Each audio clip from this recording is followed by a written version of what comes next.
Fala galera, tudo beleza com vocês? Eu sou o seminarista Matheus. Eu sou o seminarista Juliano. E eu sou o seminarista Jefferson. E este é o Papo Vocacional, que hoje tem um tema muito especial, que a gente vai falar um pouquinho da nossa vida de seminarista. Nós somos os três da etapa da configuração a Cristo, que é a etapa dos estudos teológicos. E vamos lá.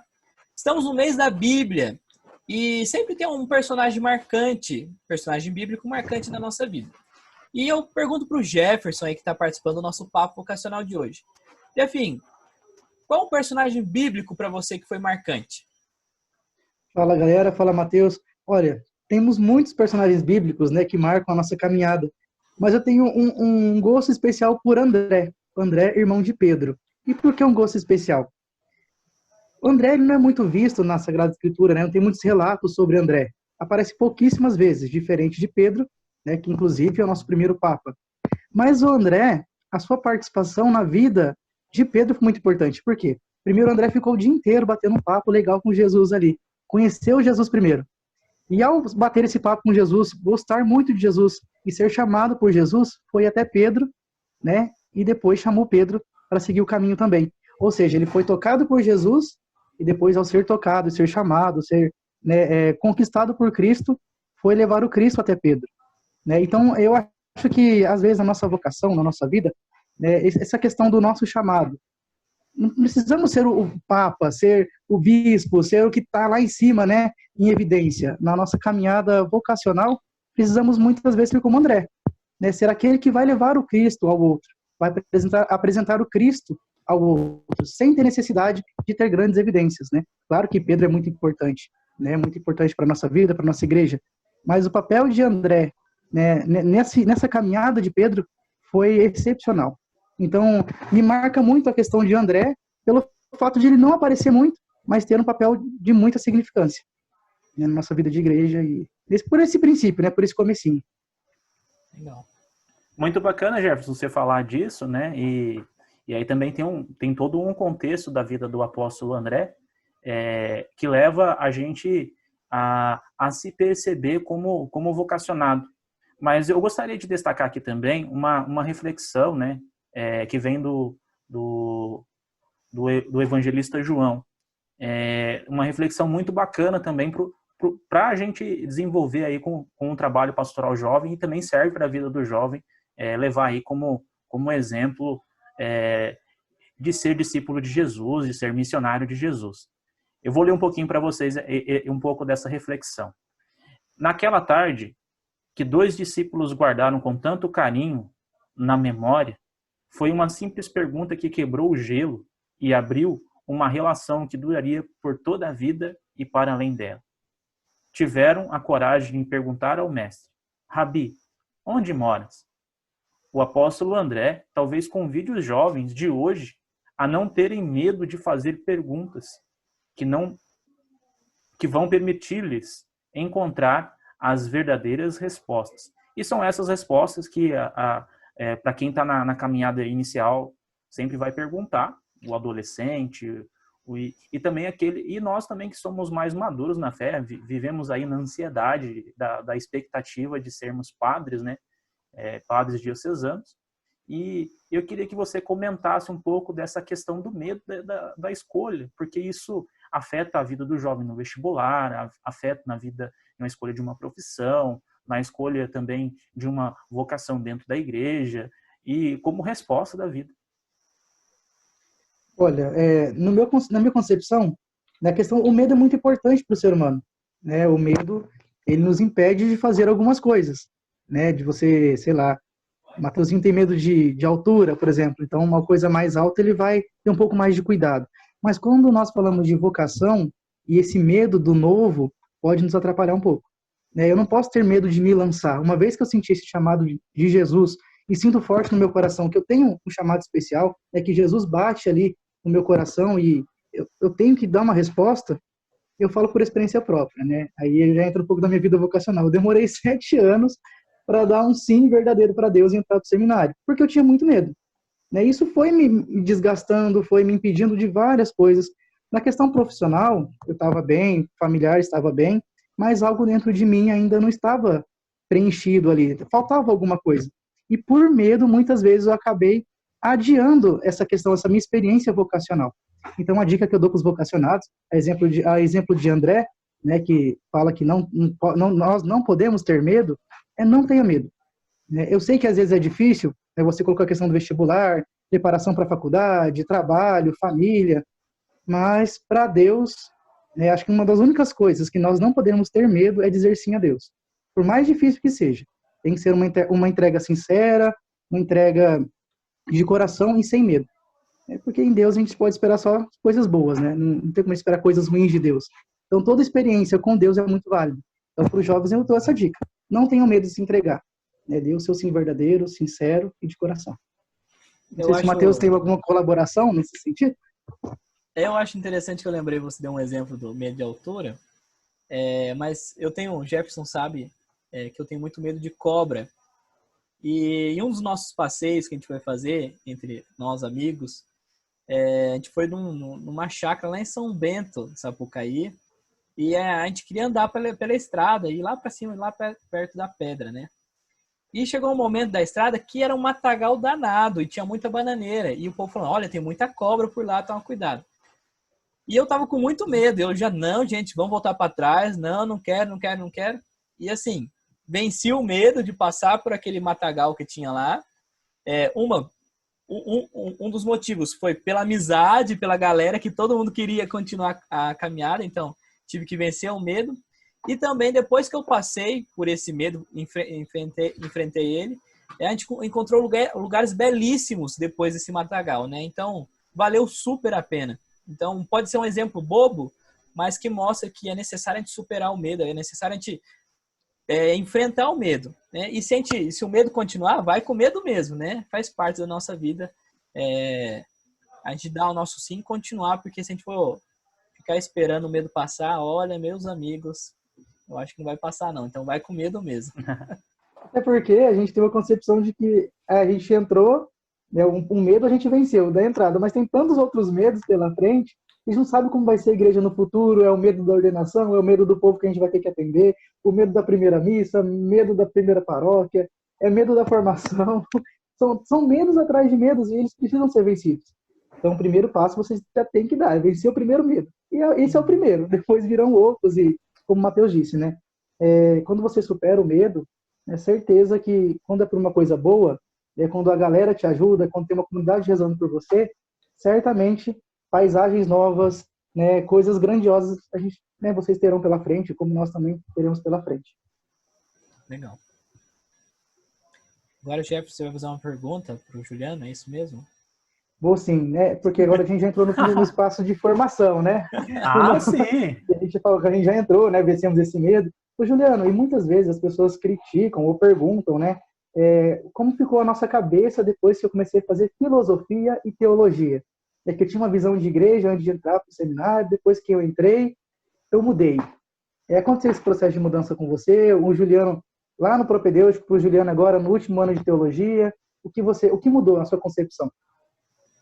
Primeiro, a visão de igreja que a gente tem, né? A cada dia que passa, a gente vai respirando o carisma que a gente carrega, a espiritualidade que a gente pratica, né? E tudo que a gente faz na vida do seminário leva-se para um fim, que é a ordenação. Mas muitas pessoas veem a ordenação, simplesmente a ordenação. Mas ao longo da trajetória, por exemplo, tem os sofrimentos, que no meu caso, eu quebrei o meu pé quando eu estava no primeiro ano de filosofia. Também tive que enfrentar a perda, né, que para mim foi uma das angústias, e você também, Jefferson, você enfrentou isso também um pouco na sua vida, né?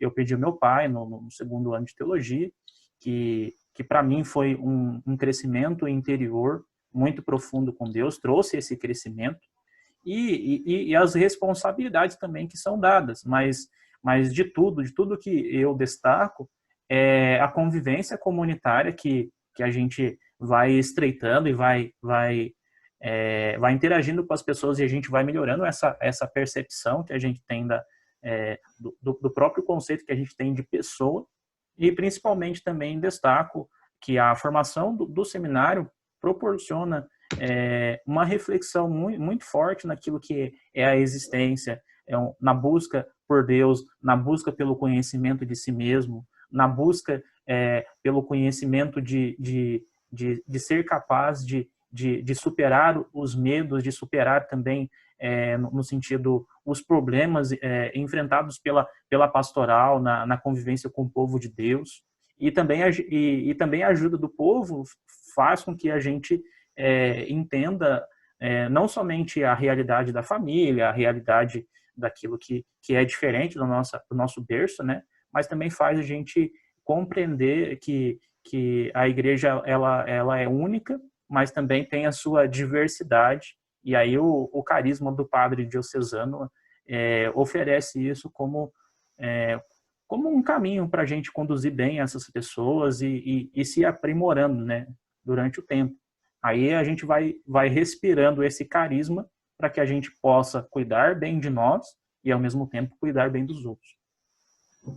Legal, Juliano. Uma coisa só esclarecendo, né? O Juliano perdeu o pai e eu perdi a minha avó, que morava comigo desde quando eu nasci. Era praticamente minha segunda mãe.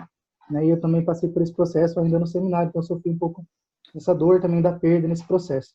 E uma pergunta para o Matheus agora também, aproveitando esse gancho. Ô, Matheus, o que mais te surpreendeu no seminário, que você às vezes não imaginava e fez, poxa, isso eu não imaginava e é legal? Uma surpresa boa que você teve nesse processo de formação, nesses 7 anos já de seminário. Eu quero falar duas coisas, né? Acho que a primeira coisa é a questão da amizade, que para mim foi uma coisa muito importante, né? Eu não imaginava que conseguiria fazer grandes amigos dentro de uma casa com tantas pessoas completamente diferentes uma da outra, né?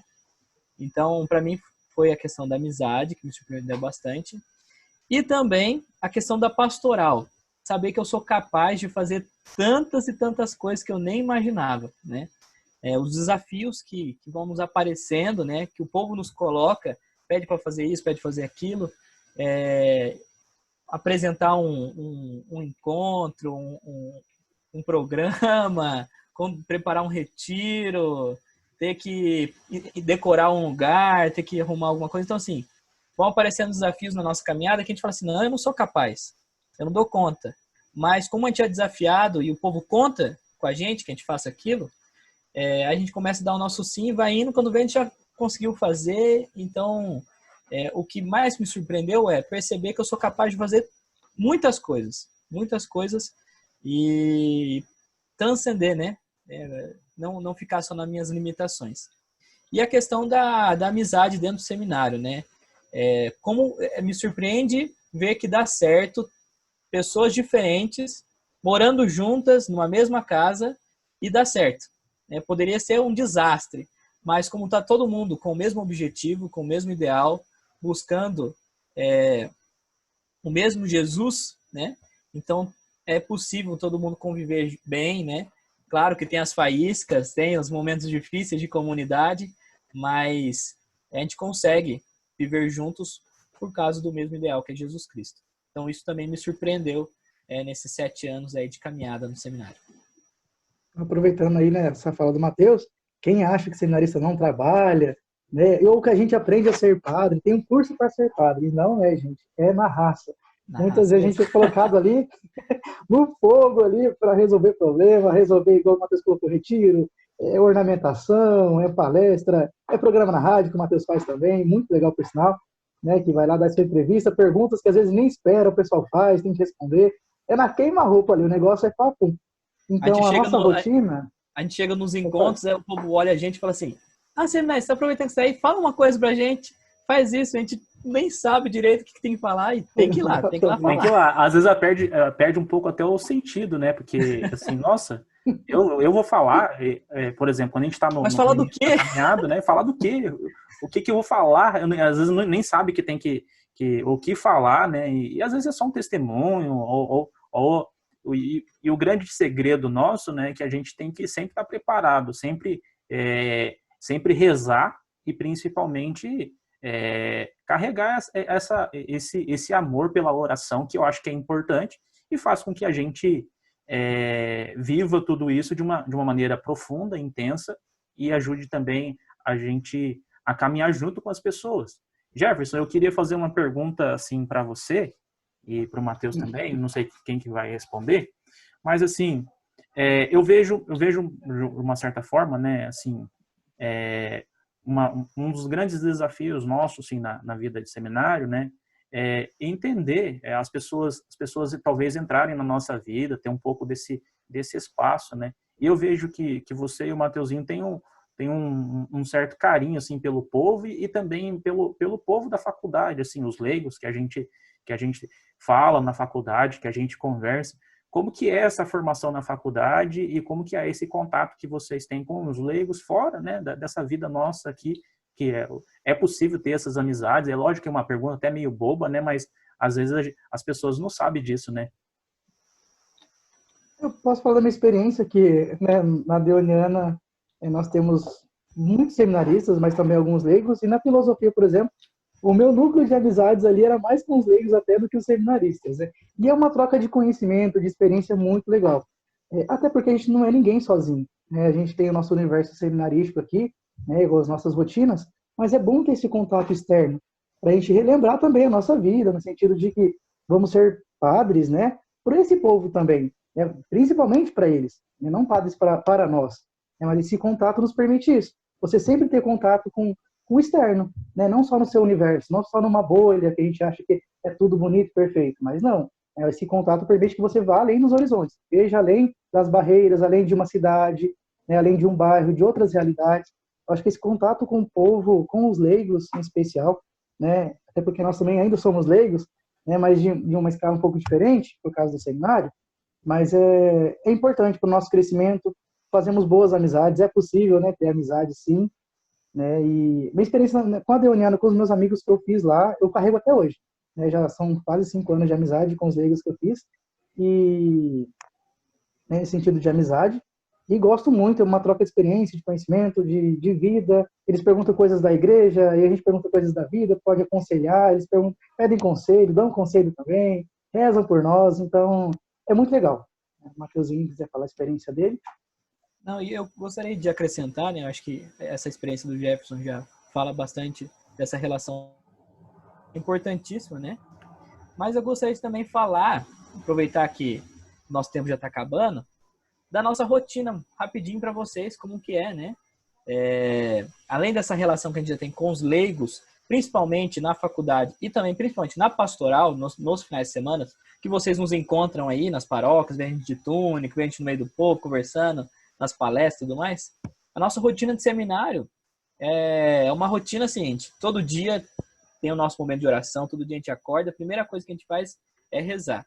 E a gente reza aquela oração, não sei, a oração que toda a igreja faz, né? Que são as laudes, as vésperas, né? Então, de manhã a gente reza as laudes.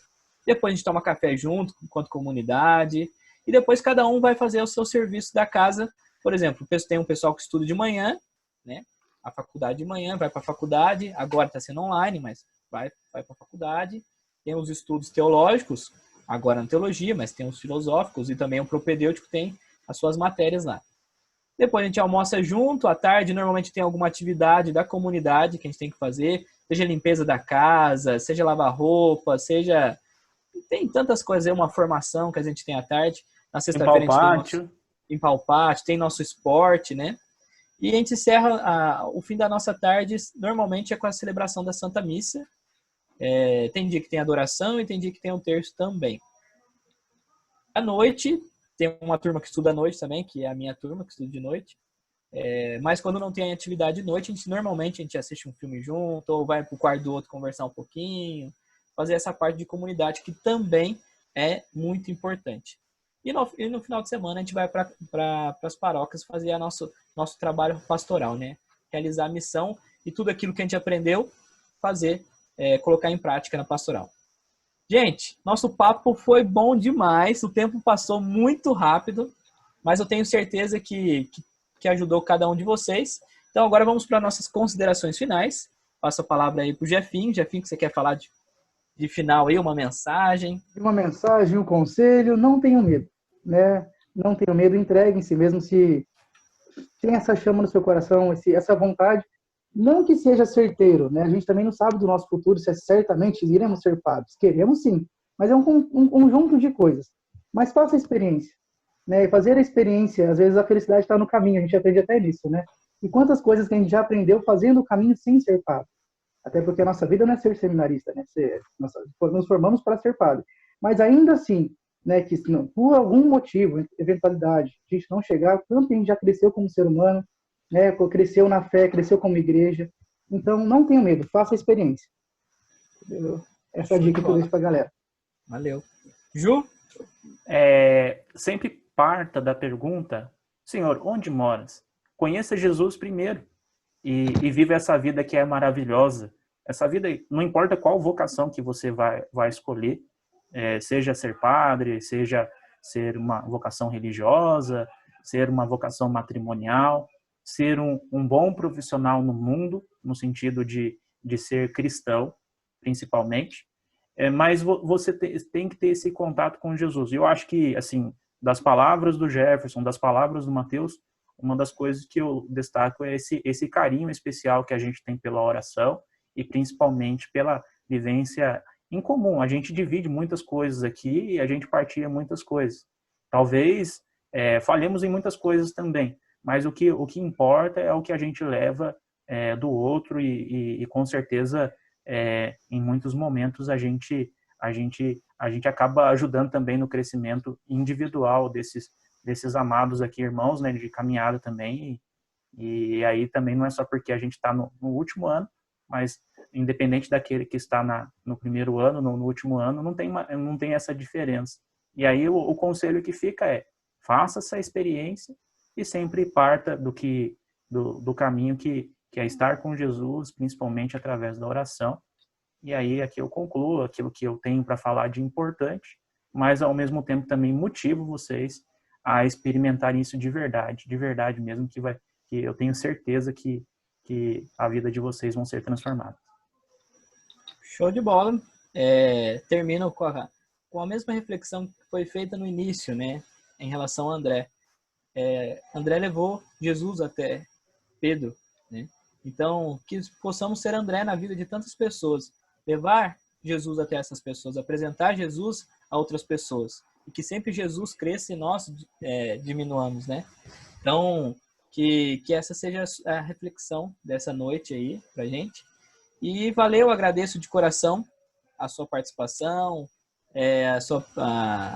o tempo que você deixou para assistir esse vídeo. E comente, compartilha, curte, divulga aí e vamos juntos buscando esse discernimento que Deus faz, esse pedido que Jesus faz a nós de levar ele a todas as pessoas. Um grande abraço, fiquem com Deus. Valeu, Jefinho, por participar desse papo com a gente. Tamo junto e até o próximo Papo Vocacional.